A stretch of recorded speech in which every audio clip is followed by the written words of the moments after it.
on Facebook and Instagram, and I look at the views, and there's only like 3 views sometimes, and I'm thinking like, no one's watching these views, like, and like, why doesn't anybody watch them? Like, why am I doing it?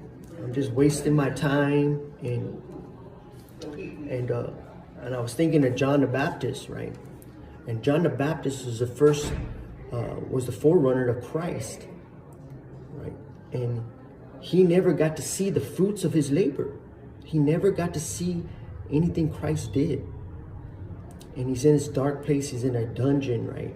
And this is where we have these dark moments when we start questioning things of God. Like, I want to see, why don't you come rescue me from my prison, right? Like, if you're the Christ, then come get me out of prison, right? And we don't see what God is doing. John the Baptist prophesied, he says, he must increase, I must decrease. And he didn't even really understand the things of God, every aspect of God. And he was basically prophesying the end of his life. Because if you really look at it, he ends up getting in prison and then he dies. He says he must increase while I must decrease. He told it to his own disciples, right? So then he gets arrested, then he dies. So he decreased so Christ can increase. Like, that was his calling, right? And sometimes we think of our own self a lot, right? No matter who you are, you could be a great prophet, and we have these issues. We end up in these dark places and we start thinking about ourselves, but it's God's glory. It's not my glory, right? So I'm here looking at my Instagram and YouTube views and Facebook, and I'm starting to think like, no one's even watching, or not that many people. Like, why am I doing this? And it's like, so my brother Eddie Epicino gave me a revelation when he used this scripture about his mom, who took him to church, and